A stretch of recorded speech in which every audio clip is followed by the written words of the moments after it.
Indissociables de nos paysages et essentiels à l'équilibre de la vie, les cours d'eau constituent une formidable source de production d'énergie, propre, sans émission de gaz à effet de serre et renouvelable à l'infini. Parfaitement intégrée aux autres usages de l'eau et respectueuse des milieux naturels et de leur biodiversité, la production d'hydroélectricité prend sa source dans le cycle naturel de l'eau.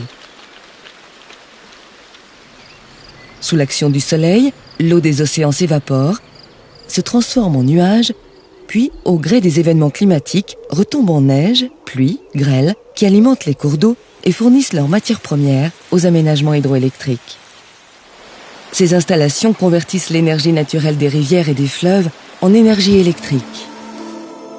Une turbine, actionnée par la force de l'eau, entraîne un alternateur qui transforme l'énergie mécanique en électricité. Le type de centrale et la puissance électrique fournie sont fonction de la hauteur de chute et du débit. Le volume du réservoir détermine quant à lui la capacité de la centrale à produire beaucoup en très peu de temps. En altitude, les centrales de haute chute fonctionnent avec un faible débit et une importante dénivellation. L'eau stockée dans un lac artificiel ou naturel est amenée à grande vitesse par une conduite jusqu'à la centrale située en contrebas.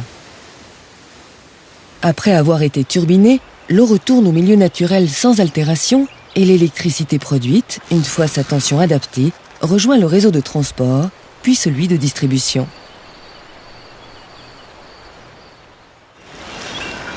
Plus bas dans la vallée se situent les centrales de moyenne chute, adaptées à des débits moyens et des dénivellations comprises entre 30 et 300 mètres.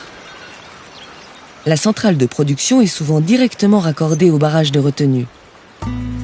Pour préserver la vie aquatique, un débit minimum alimente en permanence le cours d'eau.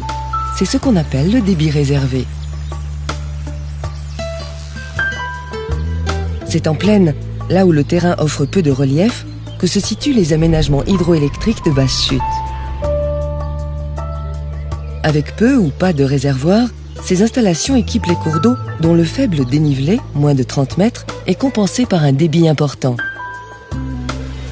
Le barrage situé à l'amont crée une petite hauteur de chute, dérive l'eau et gère l'abondance des débits. Pour valoriser en électricité le débit réservé restitué aux cours d'eau naturels, il est possible d'équiper le barrage d'une petite centrale hydroélectrique. Une passe à poissons peut également être prévue pour favoriser leur circulation au-delà des ouvrages. Jusqu'à plusieurs kilomètres à l'aval du barrage se situe la centrale de production. Elle est alimentée par un canal d'amenée qui peut également servir à la navigation. Dans ce cas, des écluses permettent aux bateaux de franchir le dénivelé. Certains d'entre eux poursuivront leur route jusqu'à la mer, dont l'évaporation servira, selon un cycle sans cesse renouvelé, à alimenter les cours d'eau et à produire de l'hydroélectricité.